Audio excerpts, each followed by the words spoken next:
कृपा करो दीन के दाते, मेरा गुण अवगुणा विचारू कोई।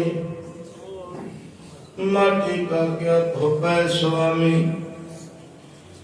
मानस की गत एही। सुखाओ टाल गुर सेविया, ऐस सहज सुभाए। दर्शन बसिया गुरु का, जन्म मरण दुख दाए। सजन सच्चा सिर शाद है, जिस पास बैठे सबना दा। वाहिगुरु साहिब जी राम कली महला पंजवा। मेहमाना जाने भेद, ब्रह्म नहीं जाने भेद। अवतार ना जाने अंत, परमेश्वर पार ब्रह्म बेअंत। मेहमाना जाने भेद, ब्रह्म नहीं जाने भेद। अवतार न जाने अंत, परमेश्वर पार ब्रह्म बेअंत। वाहिगुरु जी का खालसा, वाहिगुरु जी की फतेह। परम सन्मानयोग गुरु पातशाह के चरणों में जुड़ बैठे गुरु की साजी नवाजी संगत जीओ। ये पावन हुक्म साहिब गुरु अर्जन देव पातशाह की रचना को बख्शिश हुए। मेहमाना जाने भेद, ब्रह्म की जाने भेद। ब्रह्मा ने कहते ने चार वेद किहड़े ने, जिन्होंने आपां हिंदू मत के चार वेद कहने, ये ब्रह्मा ने उचारे ने। पर पुराने तो पुराने जिहड़े विद्वान ग्रंथ ने वो लिखते हैं कि जिहड़े वेद है ये ब्रह्मा ने लिखे नहीं, अपने मुंह नाल उचारे जरूर है पर लिखे नहीं। लिखे कदों? ब्रह्मा जी दे संसार को जान तो 5000 साल बाद ये जिहड़े वेद कर्म ना लिखे गए। फिर ये वेद लोकां नूं पता किवें लगा कि वेद किद्दां लिखने? आप जी नूं पता होगा हिंदू धर्म दे विच बहुत सारे परिवार ने जिन्हां दे नाम चतुर्वेदी, त्रिवेदी या दूबे जी या बेदी, ये वेद उन्हां दे नाम है। जिवें उन्हां दी जातां दे नाम लगदे। जिहड़े परिवार नूं दो वेद जबानी याद सी, उस परिवार नूं नाम दिता गया दूबे। भी दो वेद किदां नूं याद है। जिन्हां नूं 3 वेद जबानी याद सी, जिहड़े परिवार नूं उन्हां दा नाम रखिया गया त्रिवेदी। जिन्हां नूं चारे दे चारे वेद जबानी याद सी, उन्हां नूं कहण लगे चतुर्वेदी जी। ते जिहड़े वेदां दा पाठ करदे सी, उन्हां दा नाम पै गया बेदी। इस तरह करके परिवारां दे विच वेद जिहड़े जबानी याद कीते जाते सी, उदों लिखे नहीं सी गए। जदों किसी ने वेदां दा पाठ करवाना, जे किसी ने 4 वेदां दा पाठ करवाना ते उस परिवार नूं बुलाउणा जिन्हां नूं चारे वेद याद है। जिन्हां ने 3 दा करवाना उन्हां नूं त्रिवेदी नूं बुलाउणा, जिन्हां ने 2 वेद पढ़ाउणे उन्हां दूबे जी नूं बुलाउणा। इस तरह करके ये वेदां दे जिहड़े पाठ कीते जाते सी। खैर ब्रह्मा जी दे संसार दे जाण तो बाद 5000 साल बाद ये जिहड़े वेद ने ये लिखे गए। हुण वेदां दे विच है कि वेदां दे विच ये 4 वेद ने, ऋग्वेद, यजुर्वेद, अथर्वण वेद ते शाम वेद। इन्हां दे विच अलग अलग चीज़ां ने। जिहड़ा ऋग्वेद है ये भारत का सब तो पुराना ग्रंथ है। और ये पंजाब दे विच उचारिया गया। इन्हां दे विच एक वेद विच दवाइयां की जानकारी है, एक वेद विच ये रखिया गया जंतर मंत्र जग किवें करने, अलग अलग तरीकों के इन्हां दे विच जिहड़े भेदभाव ने। परमात्मा तक मिलण का इहदे विच कोई संकेत गुरबाणी ने नहीं बनाया। भावें कि वेदां नूं पढ़न वालियां ने कहा कि वेद पढ़ के यग करांगे ते यग करन तो बाद जिहड़ा परमात्मा मिलेगा। धन गुरु अर्जन देव महाराज कहते परमात्मा जिहड़ा ओहदी महिमा जिहड़े ने वो वेद भी नहीं कर सकते, ते जिहड़ा वेदां नूं उचारदा ब्रह्मा महाराज कहते वो भी इन्हां वेदां दा परमात्मा का भेद जिहड़ा वो ब्रह्मा नहीं पा सकता, क्योंकि परमात्मा नूं अकाल पुरख वाहिगुरू नूं जानने वास्ते सतगुरु कहते पूरे गुरु की जरूरत है। ते पूरा गुरु जो कर सकता है वो दुनिया दे विच कोई आम मनुख नहीं कर सकता। जो कोई गुरु के हाथ में ताकत है, जो बख्शिशा ते रहमतां गुरु के हाथ में होंदियां, वो किसी दूजे इंसान के कोलों प्राप्त नहीं हो सकती। साहिब गुरु अमरदास महाराज जदों गुरु नानक साहब की गद्दी के वारिस बने ना, ते सतगुरु ने बाणी उचारी, ते बाणी उचारदियां उचारदियां महाराज के कोल एक पंडित आया। उन्हें आके धन गुरु अमरदास महाराज जी को सवाल किया, कहने लगा महाराज एक तुहानू मैं सवाल पूछा, दुनिया के उत्ते पहला 4 वेद ने, 27 सिमरतियां ने, बाइबल है, अंजीर है, कुरान है, बहुत सारे धर्म ग्रंथ है, ते इन्ना कुछ पहला मौजूद है। आज ये तुसी बाणी उचारते पे इहदी की जरूरत है? सतगुरु कहते ये असी आप नहीं उचारते, ये जैसी मैं आवे खसम की बाणी तैसरा करी ज्ञान वेला, ये रब की बाणी, ये असी अपने कोलों नहीं उचार रहे, ये अल्लाह का वाहिगुरू का राम का परमात्मा का कलाम है। ये जिवें सानू आउंदा तिवें असी उचारते। पंडित कहने लगा जो धरती ते पहला ही बहुत सारे धर्म ग्रंथ मौजूद है, फिर तुहानू बाणी उचारन की की लोड़ है?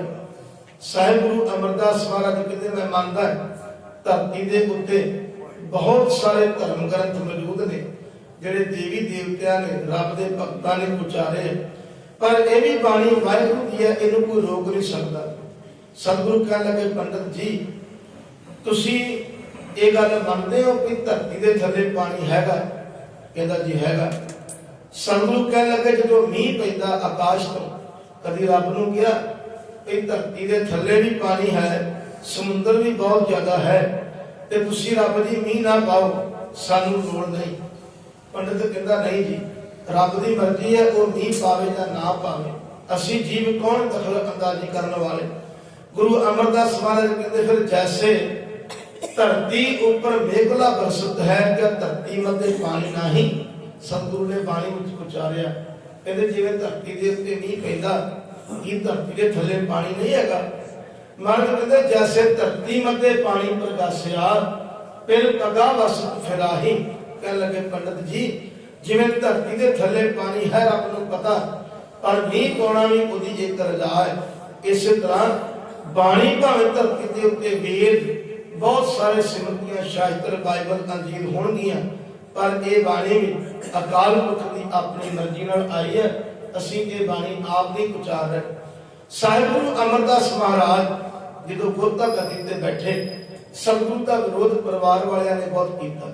गुरु अंगद देव महाराज के पुत्र बाबा दातू ते बाबा दासू ने सतगुरु गुरु अमरदास महाराज जी का विरोध करदियां सतगुरु के लक विच लत मारी। महाराज जो गुरता गद्दी ते बैठे, ये बाहरों आया घोड़े ते चढ़ के, सतगुरु संगत विच बैठे, 72 साल की उम्र है बुजुर्ग गुरु अमरदास, इन्हें आउंदियां सार महाराज की पिठ विच जोर की लत मारी, सतगुरु मुंह के पास संगत विच डिग पए। ते जदों संगत उठ के इस बाबे दातू नूं फड़न लगी ते महाराज ने हाथ जोड़ के संगत नूं रोकिया, कहने लगे नहीं ये मेरे सतगुरु का साहिबजादा है, इहनूं मारना महापाप होगा, इस करके असीं इहदे उत्ते हत्थ नहीं चुकांगे। सतगुरु नूं कहण लगा तुसीं गोइंदवाल छड्ड के अपने पिंड चले जाओ। गुरु अमरदास महाराज जी छड्ड के गोइंदवाल अपने पिंड बासर के आ गए। जो बासर के आए ना, नाल संगत ने हुक्म किया साडे पिछे कोई ना आए। देखो हुण गुरु दियां बरकतां ते गुरु दी रसना ते कितनी ताकत है। सतगुरु जो बासर के आ गए ना, जिथे अजकल आप जी दर्शन करन जाओगे तो बाबा बुढ़ा साहब शहादा साहब नूं जाइए राह विच एक पिंड आउंदा बासर के किला, गुरु अमरदास महाराज का पिंड है। पिंड के बाहर बाहर गुरुद्वारा अज भी मौजूद है, उन्होंने कहा जाता गुरुद्वारा संन साहिब। सतगुरु जी उत्थे कमरे दे विच ना महाराज ने जाके दरवाजा सेवादार नूं कहंदे बाहर कुंडा ला के ते तख्ती उत्ते लिख के लवाता, जिहड़ा इस दरवाजे नूं खोलेगा उन्होंने 84 लाख जून विचों लंघना पवेगा। ते आप महाराज उस कमरे दे विच समाधि ला के बैठ गए। दरवाजे दे उत्ते तख्ती टंगी है। हुण संगतां गुरु नूं लभदियां पईआं। आखिरकार बाबे बुढ़े नूं विचोला पाया। बाबा बुढ़ा जी नाल आए संगत दे आण के वेखिया जिहड़े कमरे विच सतगुरु जी मौजूद है, ਉਹਦੇ ਬਾਹਰ ਤੇ ਲਿਖ ਕੇ ਲਾਇਆ ਜਿਹੜਾ ਦਰਵਾਜ਼ਾ ਖੋਲੇਗਾ ਉਹਨੂੰ 84 ਲੱਖ ਜੂਨ ਵਿੱਚੋਂ ਲੰਘਣਾ ਪਵੇਗਾ। ਹੁਣ ਗੁਰੂ ਦਾ ਹੁਕਮ ਬਾਬਾ ਬੁੱਢਾ ਸਾਹਿਬ ਨੇ ਬਹੁਤ ਕਮਾਲ ਦੀ ਵਿਉਂਤ ਕੀਤੀ। ਜਿਸ ਕਮਰੇ ਵਿੱਚ ਸਤਿਗੁਰੂ ਜੀ ਸਮਾਧੀ ਲੀਨ ਹੈ, ਉਸ ਕਮਰੇ ਦਾ ਦਰਵਾਜ਼ਾ ਨਹੀਂ ਖੋਲਿਆ। ਪਿੱਛੋਂ ਦੀ ਜਾ ਕੇ ਕੰਧ ਨੂੰ ਪਾੜਿਆ, ਸੰਨ ਲਾਈ ਤੇ ਕੰਧ ਪਾੜ ਕੇ ਬਾਬਾ ਬੁੱਢਾ ਸਾਹਿਬ ਜਦੋਂ ਅੰਦਰ ਲੰਘੇ, ਗੁਰੂ ਅਮਰਦਾਸ ਮਹਾਰਾਜ ਦੀ ਸਮਾਧੀ ਵਿੱਚ ਲੀਨ ਹੈ। बाबा बुढ़ा जी ने जाके जो मत्था टेकिया ते गुरु अमरदास महाराज के नेत्र खुले। सतगुरु जकदम बाबा बुढ़ा जी को पुछदे आ, कहने लगे बाबा जी तुसी दरवाजा खोल के लंघे हो? बाबा बुढ़ा जी कहने लगे नहीं महाराज मैं तुहाडा हुक्म लंघ सकदा, तुसी ते बाहर लिख के लाया जेड़ा दरवाजा लंघेगा उन्होंने 84 लाख जून कटनी पवेगी ते महाराज मैं तुहाडा हुक्म टाल सकदा? सतगुरु कहने लगे फिर किवें लंघ के आए हो? बाबा बुढ़ा जी कहने लगे महाराज आज तुहाडे पीछे देखो मैं कंध नूं संन लाई है, मैं कंध पाड़ के लंघ के आया। गुरु अमरदास महाराज जी ने उस संन वाले देखिया। सतगुरु हस के वचन करदे कहने लगे संन बीच नर जो लख पावे सो नर जम के पंथ न जावे। बाबा बुढ़ा जी नूं कहने लगे बाबा बुढ़ा जी जेड़ा ते साडा दरवाजा लंघेगा उन्होंने 84 लाख जून विचों लंघना पवेगा, जेड़ा तुहाडी संन विचों लंघेगा उहदी 84 लाख जून कट्टी जाएगी। धन बाबा बुढ़ा साहब जी दे इस पावन हस्त कमलों के नाल लगी हुई अज भी संन उत्थे मौजूद है। जो संगत जाती है गुरु ग्रंथ साहिब महाराज जी का प्रकाश है, उहदे पिछले पासे अज भी वो कंध मौजूद है जिथों गुरु अमरदास महाराज जी ने वचन किया है कि जिहड़ा इस संन दे विचों लंघेगा उहदी 84 लाख जून कट्टी जावे। सतगुरु कहते ने महिमा ना जाने भेद ब्रह्मे नहीं जाने भेद। गुरु की महिमा ना ते भेद जान सकता है ना ब्रह्मा वर्गे जान सकते। गुरु इस पाताल धरती ते बैठिया होया संसार दे वो कर्म करा दिंदा है जिहड़े कदे इंसान ने सोचे भी ना होण। सतगुरु कहते ब्रह्मा महिमा ना जाने भेद ब्रह्मे नहीं जाने भेद अवतार ना जाने अंत। परमेश्वर पार ब्रह्म बेअंत पातशाह कहते आए होंगे दुनिया के अवतार शिव जी वर्गे महादेव वर्गे राम वर्गे अवतार मुबारक है। पर सतगुरु कहने लगे ये धरती ते आए जरूर पर परमेश्वर का कोई अंत नहीं पा सकता। परमेश्वर बहुत बेअंत है। अकाल पुरख वाहिगुरू दी रहमत दुनिया के उत्ते कोई देवी देवता कोई अवतार परमात्मा दी रहमत गुरु दी बरकतां नहीं मिल सकता। अपनी गत आप जाना है सुन सुन अवर बखाना है। पातशाह कहते ओ वाहिगुरू ओ गुरु परमात्मा अपने वचनों की गत आप जानता है। हाँ कोई सुन सुन के गुरु के वचनों की व्याख्या कर सकता, कोई साडे वर्गा किताबां चार पढ़ के गुरु के गुण दुनिया नूं दस दे सकता पर कोई अंत नहीं पा सकता क्योंकि उहदा अंत जिहड़ा वो कोई दुनिया के उत्ते पैदा नहीं होया। सुन सुन के दूजे नूं दस जरूर सकता है कि गुरु दे विच आ गुण है। गुरु इन्ना महान है पर कितना महान है कोई अपने बचनों दे विच उहनूं माप तोल नहीं सकता। शंकरा नहीं जाने भेद खोजत हारे देव कहते शंकर वर्गे दुनिया के उत्ते महादेव शिव जी वर्गे वो भी इस परमात्मा का भेद नहीं जान सकते। लब लब के सारे देवी देवते हार गए, देवियां नहीं जाने मरम। कहते दुनिया के उत्ते जड़ियां देवी देवतियां सतगुरु कहते ये भी उस परमात्मा नूं नहीं जान सकदियां, क्योंकि सब ऊपर अलख पार ब्रह्म ये देवी देवतियां दे उत्तों एक अवतारां दे उत्तों अकाल पुरख सारियां तो ऊपर है। उन्होंने सारे जप सकते हैं पर उदा कोई अंत नहीं पा सकता। संतन की सुन साची साखी सो बोले जो देखे आखी। महाराज कहने लगे साध संगत जी आओ मैं तुहानू गल दसा जो मैं अपने अखां दे नाल वेखी है, क्योंकि जो गुरु कहता वो दरगाहे प्रवान हुंदा है। धन गुरु अर्जन देव पातशाह कहते संतन की सुन साची साखी आओ मैं तुहानू गुरु दी सच्ची गल दसा सो बोले जो देखे आखी। महाराज कहते मैं वो तुहानू दसन लगा जो मैं अपनी अखां नाल वेखिया। महाराज की वेखिया? कहते नहीं लेप तिस पुन ना पाप नानक का प्रभ आपे आप। कहते जो मैं अपनी अखां नाल वेखिया मैं तुहानू दसदा की वेखिया। महाराज कहते नहीं लेप तिस पुन ना पाप। वो सिख नूं कोई पाप नहीं लगता, वो सिख नूं किसी तरह का विकार नहीं लगता जिहड़ा गुरु दे चरनां दे नाल जुड़ के रवे ते गुरु दे राहीं परमात्मा तक मिलण दा राह मंगे। जिहड़ा गुरु दे राहीं गुरु दे वचनां दे उत्ते चले पातशाह कहंदे उहनूं किसी देवी देवते दी पूजा करन दी लोड़ नहीं। जिहड़ा गुरु दे चरनां नाल जुड़दा उहनूं कोई कर्म कांड करन दी लोड़ नहीं, किते तीर्थां ते भरम करन दी लोड़ नहीं। जिहड़ा गुरु दे चरनां नाल जुड़िया तो गुरबाणी गुरु नूं जपे ते गुरबाणी दे राहीं अकाल पुरख परमात्मा तक पहुंच जाएगा, क्योंकि अकाल पुरख दा अंत कोई नहीं पा सकता। ओदे गुनाह नूं जानना ओदे चरनां दे नाल जुड़ना यही सब तो बड़ी महान बख्शिश है।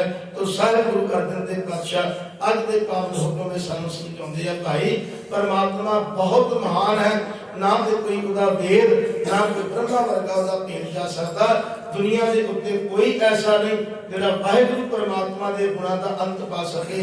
परमात्मा बहुत बेअंत है, जिहड़ा बेअंत नूं जपदा उहदे विच बेअंत गुण आ जाया करदे ने। तो सतगुरु कृपा करन उस वाहिगुरू दे चरनां दे नाल जुड़ के परमात्मा के गुणां दे धारनी होइए। वाहिगुरू को मंगिए सतगुरु कृपा करो आप जी वाले गुण ते आप जी वर्गे रहमतां सारे सिखां दे उत्ते वरदियां रहण। भुलां चुकां दी खेमा बख्शो असीस। वाहिगुरू जी का खालसा वाहिगुरू जी की फतेह।